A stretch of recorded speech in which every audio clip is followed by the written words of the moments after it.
Without trust, no relationship. Without trust, no relationship. যতই ভালোবাসার মানুষ হোক না কেন, কোনো না কোনো কারণে যদি আপনাকে একটুখানি অবিশ্বাস করে, সন্দেহ করে, আপনার সেই দিন থেকে ওর প্রতি ভালোবাসা বাড়বে না কমবে? জোরে বলেন না। তার মানে বিশ্বাসের জন্য ভাইরাস হচ্ছে অবিশ্বাস। বিশ্বাসের ভাইরাস, আর একটু সহজ করে দিই, বিশ্বাসের ভাইরাস সন্দেহ। এবার বলেন, অবিশ্বাস আগে না সন্দেহ আগে? এ মনে হয় কারোর লগে কথা কইতাছে।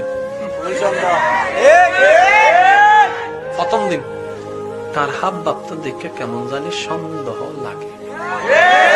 একদিন, 2 দিন, 3 দিন, 4 দিন, 5 দিন ধরে রাখছেন, খত বাড়বো, ভাইরাস বাড়বো, অবিশ্বাস হয়ে যাব। অবিশ্বাস হইছে ভালোবাসা বোম মারিয়া দিমু, কিন্তু আওয়াজ ছোট হইলে আর একটু জোরে কোন। ভালোবাসা, সম্পর্ক, relation, love marriage, arrange marriage, brother সম্পর্ক, বোনের সম্পর্ক, সব সম্পর্ক। এখন একটু মিলান, যেখানেই সন্দেহ সেখানেই অবিশ্বাস, যেখানেই অবিশ্বাস সেখানেই সবকিছু। এবার আবার বলছি, একটু খেয়াল করেন, যেখানে বিশ্বাস, বিশ্বাসের পরিবর্তে অপরিচিত সাইডে হচ্ছে অবিশ্বাস। অবিশ্বাসটা আসে কোন জায়গা থেকে? সন্দেহ। যেখানেই সন্দেহ এখানেই মনে প্রশ্ন। সন্দেহটার লক্ষণ কি? যখন দেখবেন মনে প্রশ্ন আসা শুরু, তার মানে সন্দেহ। কথা বলেন না। আচ্ছা, এই পর্যন্ত কোরআন নিয়ে কখন আপনাদের মনে প্রশ্ন আসছে? তার মানে কোরআন নিয়ে আপনাদের কোনো সন্দেহ নাই। এটার নাম ঈমান। তার মানে কোরআনের ব্যাপারে আপনাদের ঈমান পাক্কা। আল্লাহ নিয়ে পর্যন্ত কোনো প্রশ্ন নাই। আর থাকলে বলেন, আল্লাহ নিয়ে কোনো প্রশ্ন নাই। তার মানে আল্লাহর প্রতি আপনার ঈমান পাক্কা। ইসলাম সত্য না মিথ্যা, সঠিক না ভুল, এরকম কোনো প্রশ্ন? তার মানে ইসলাম সম্পর্কে আপনার ঈমান পাক্কা।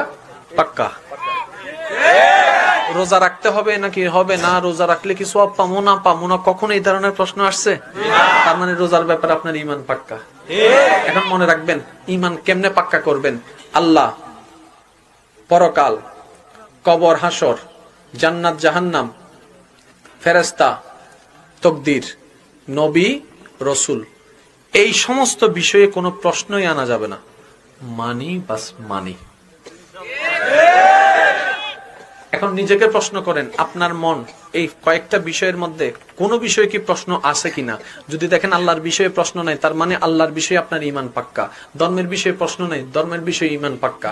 পরকাল নিয়ে কোনো প্রশ্ন নাই, মনের মধ্যে ধারণা কোনো কিছু নেই, অবিশ্বাস নাই, তার মানে পরকাল আপনার পাক্কা। জান্নাত জাহান্নাম নিয়ে কোনো প্রশ্ন নাই, তার মানে জান্নাত জাহান্নামের বিশ্বাসের প্রতি আপনি পাক্কা।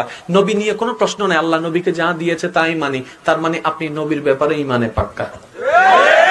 কারণ আপনারাই বলেছেন, সন্দেহ যেখানে আসে প্রশ্ন সেখানে। কথা বলেন না কেন? প্রশ্ন আসে কোন জায়গা থেকে? সন্দেহ থেকে। কোন জায়গা থেকে? পারিবেননি। কখন করছে বুঝেন নাই? এই তুই কি আসলে পারবি? তার মানে কি বিশ্বাস নাই? সেই লোকে তো প্রশ্নটা দেখেন না, তুই কি পারবি নি? একজনের দিছে, কয় 10,000 টাকা যাই দিয়ে, আবার মনে এই তুই কি পারবি নি? তার মানে এখনো আমি বিশ্বাস নাই যে হে পারবো। কথা কোন ঠিক কিনা? সেজন্য কি করে, তার লাগে আরেকজন যা। তার মানে বিশ্বাস আমার পাক্কা। যদি বলে যে যা দিয়াই, দ্বিতীয় কোনো প্রশ্ন নাই, আপনার প্রতি বিশ্বাস পাক্কা, কনফিডেন্স পাক্কা। এই কথা কি মনে থাকবে সবার ইনশাআল্লাহ? আরেকটু জোরে বলেন ইনশাআল্লাহ।